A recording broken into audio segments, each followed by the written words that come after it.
Look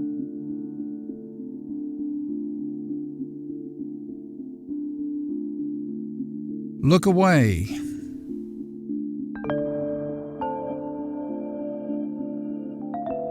Here's good tidings straight from the King, suited for those with nothing to bring.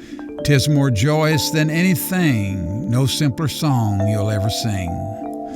Too many folks have missed the key down through the ages of history, thinking it's some great mystery, but it's all done and it's all free. Just lift your eyes to Calvary's tree to see just what He's done for thee.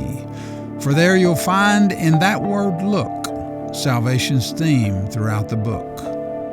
You'll come to know by that one gaze how much you owe, how much sin weighs, and then surprised your heart He sways. All is changed, you stand amazed. 'Tis done, the work is over now. You caught a glimpse that sacred brow. The power of sin is broke somehow. Before His throne you gladly bow. Amazing, you were so depraved. This world you loved, the sin you craved. He lifts His voice to all enslaved. Look unto me, and be ye saved. There is a story this pictures well. The Lord Himself in John 3 tells. One there came under cover of night, wrapped in darkness, desperate for light. A moral man he was and held on high. This one would never be caught in a lie. An example to many as he passed by. On his good deeds he did rely. He worked and served and sacrificed too, carefully keeping all the laws of a Jew. His way of thinking, what more could he do? He's done so much, but he never got through. He tried for years with God to be right. In religion he struggled with all his might. Despite his efforts, no end was in sight. His soul was still as pitch dark as night. The answer was there in Jesus' hand. He pulled no punches with this man. From heaven, He said, you'll be banned, unless by grace you're born again. The man was stunned and put in his place. The truth hit him hard, right square in the face. He saw he was running a hopeless race, and if he was saved, it would be by grace. So here comes the story for us to hear. It's often told to make the gospel clear. The Lord has set the stage just right. It's time to give this man some more light. The children of Israel in the desert land sinned against God with a high hand. They griped and complained till God had His fill. He called in His serpents. They came to kill. Thousands were dead from the fatal bite, sprawled on the ground in everyone's sight. Countless suffered as their end drew near. The entire camp was stricken with fear. From this viper's bite there was no cure. The poison was lethal, and that was sure. Those who were bitten did what they could, but death was certain, they understood. So you see them now, they panic with fright, screaming for help in a desperate plight, using whatever they have in sight to tie those tourniquets ever so tight, lancing the wound with a sharp knife, sucking the poison to save their life, shook up, frantic and out of control, gripped by the thought of losing their soul. With death all around and this their end, they humbled themselves, admitting their sin.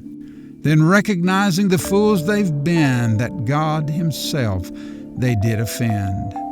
They ran to Moses in the midst of their grief. We've sinned against God, we need some relief. So Moses besought the Lord that day to take those fiery serpents away. God already had a remedy planned, a glorious picture of the Son of Man.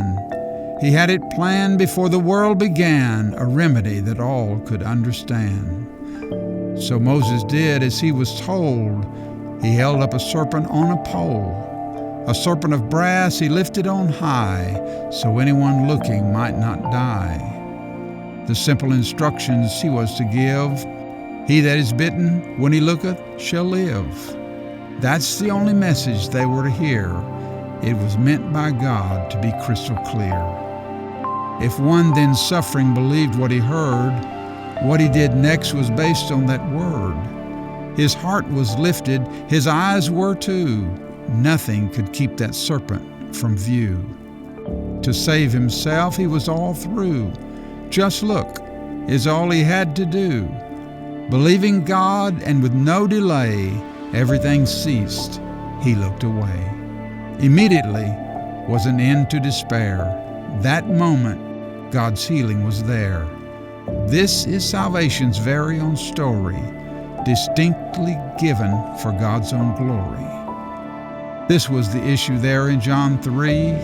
The man with Jesus knew not the key, focused on being the best he could be, with no idea of what God could see. Bitten by sin, we're so depraved, there's no other way that we can be saved.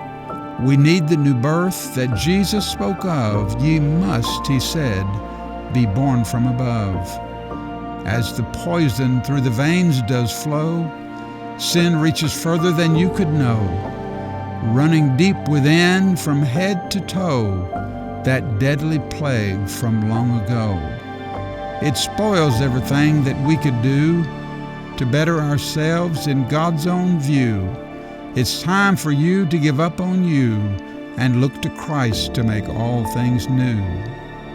High on a pole was written that day, be done with your efforts and look away.